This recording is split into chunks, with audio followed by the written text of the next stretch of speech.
What's up everybody, I'm Hex. Welcome to the third part of the guide. The last part for the current update, Harag marshlands. We have built an insane mercenary band. I will go over the best equipment that can be acquired in the current patch and how to farm it. We will discuss the final skills build and how to use them and more. Without further ado, let's get right into it. We have killed all the champions and got their weapons at their maximum level. We also collected the relic weapons from the tombs. Quick note here, the level of the weapons that can be restored at the lectern depend on the level of your scholar. So even if you have a level 9 in your group, but your scholar is level 8, you will get level 8 weapons. With that said, at level 9, all three of them are very strong. Let's begin with a fight commentary to see where we stand at the maximum level of the current update against level 10 Inquisition group. Honestly, there isn't a fight that is remotely challenging for our group in this update. So here we go.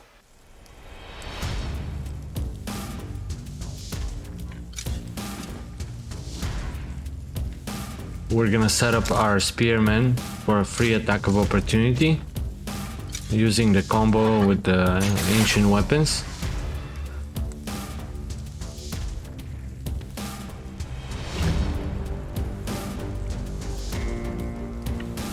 So once the target is marked, you get that free attack.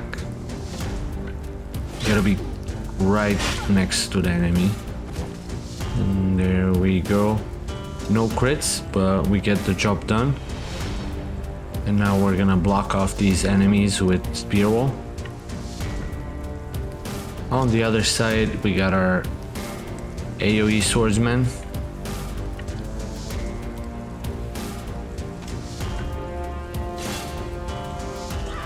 There we go. Good swing, but no crits unfortunately. He's able to heal himself and do enough. Now we wanna use Wrapped to finish that enemy off, get Fury, and then we're gonna taunt the other enemy so we can trigger the counter attack ability.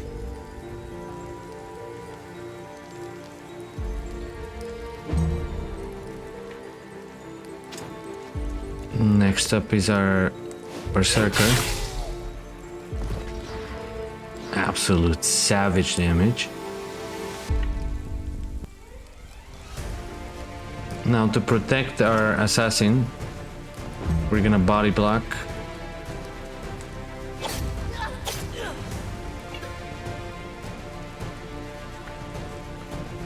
Not too bad.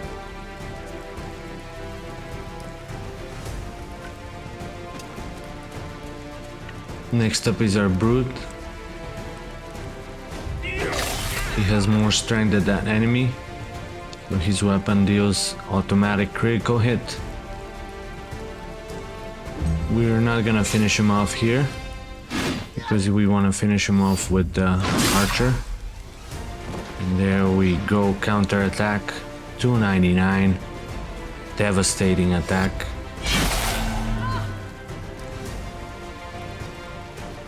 The Spearman is keeping the enemies at bay.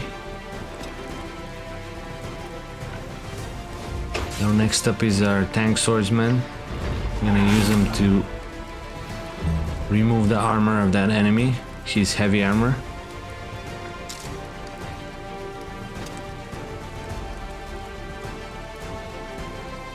We're gonna finish off these two enemies with our archer.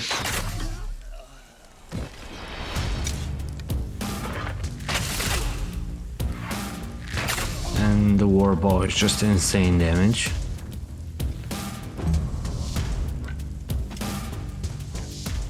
Now we don't get the crit here. We're gonna use our ability. And the unstable auto is triggering a second hit if the enemy survived. We got a Fury riposte on our Spearman. Just one-shots that enemy. And now check this out. Our swordsman is gonna run like a maniac across the whole battlefield. He will get the brutality buff from the Spearman and just destroy these two enemies. Absolute domination. Let's head to our camp now and look at the final equipment and skills of our mercenaries.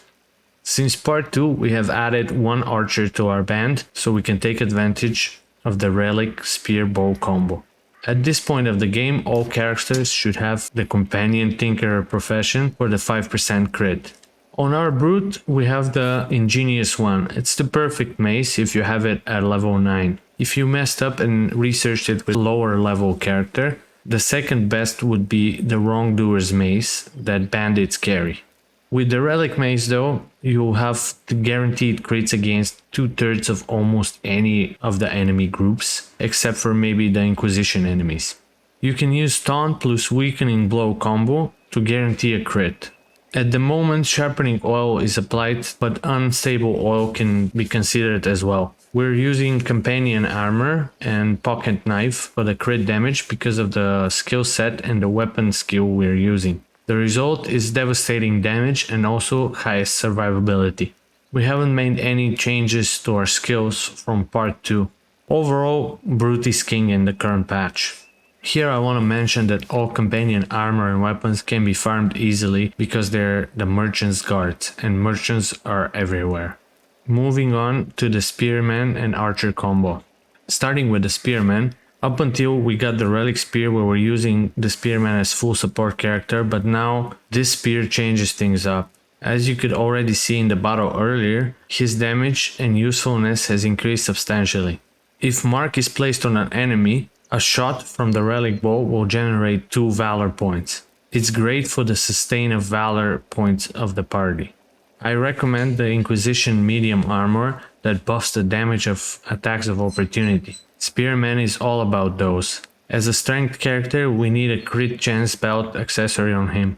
Skills remain the same: Valor support, team spirit, and preparedness. Relic Archer.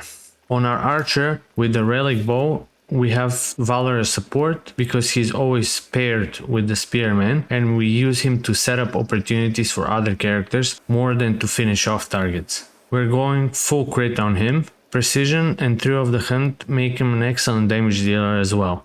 Moving on to our true damage dealer Archer. Well, this guy is just insane. He's doing 700-800 damage per turn on the regular.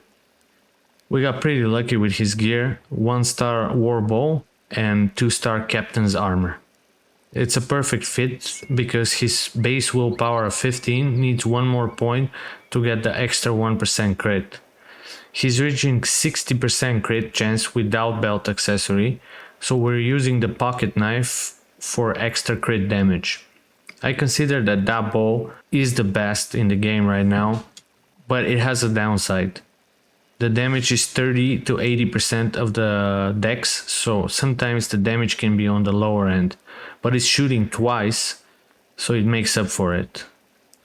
No change in the skills: Vicious Shot, Precision, and Thrill of the Hunt. Next up is our Berserker, who has been pretty strong throughout the whole playthrough, but she really started to shine once we equipped Bionn's one-hand axe with Unstable Oil and a Torch offhand. Unstable Oil seems to proc on all attacks including the offhand. Same counts for our Ranger as well. We're using pocket knife on her, but Unstable Oil Concentrate might actually be better for this character. Let me know in the comments what you think is better. Skills remain the same: Rampage, Recklessness, and Battle Cry. Quick note here, in the current version, if you use non-attack skill first round, uses up the Recklessness buff. So make sure you attack first before you use the buff. Our Ranger is an absolute killer. We're using Inquisition dagger with Unstable Oil and a Torch offhand. He has very high base crit, and that's why Unstable Oil works great on him. He can sometimes hit up to 4 times with his main attack. And the oil procs on his range skill if he's next to the target, as well as on the torch swing. Skills remain unchanged: Valor's Victory, Ordeal, and Cold-Blooded. This patch new skill Cold-Blooded made Ranger one of the strongest damage dealers, if not the strongest. The Heavy Swordsman is a versatile tank damage dealer.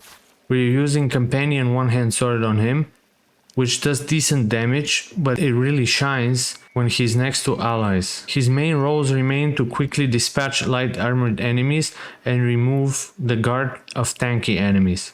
The inspiration buff makes him very mobile, so he can be where he's needed. We are using Inquisition Battle Plate, the only heavy armor that comes with built-in crit chance. Well, the only one that can be farmed at the moment. No changes on the skills. We are using Destabilizing Strike, Valorous Duel, and hand-to-hand combat. And last but not least is our AoE Swordsman. She's my favorite character at the moment. We are using the Fanatic Greatsword with Conversion Oil, which actually enables this weapon to be used, because we can regain health for portion of the damage. If you decide to use that weapon, you could use Conversion Oil Concentrate to increase the chance of getting health back. I prefer Crit Belt accessory. It has been working for me. For the armor, we got lucky with 2-star of the best medium armor, again from Inquisition fights. There is equivalent of this armor from the Harag guard patrols, but it seems to be pretty rare drop. As for skills, we're using of course Valorous Chain, Laceration, and Hardcore Training. Very important note. As you can see, some of the best items drop from Inquisition enemies. So if you want to farm them, you must not finish the scenario mission in Arthes that deals with the Inquisition. If you do, the black caravans will disappear and you will not be able to get their items. To be able to farm certain groups fast and efficient, you should get the champion weapons and the relic weapons from the tombs. There is no RNG involved and they are very powerful. As I mentioned in part 2, currently there is no way to upgrade the champ weapons, so kill them once you have level 9 character to get the best version. In my guide group I only use the one-hand axe that is dropped by Bionn in the marshlands. You can get it as high as level 11. The video is already longer than I anticipated, so we will wrap it up here. I will continue the series when we get new updates from the devs. I'm working on more content for Wartales and other games, so if you enjoy my videos, drop a like and subscribe for future content. See you in the next one. Hex out.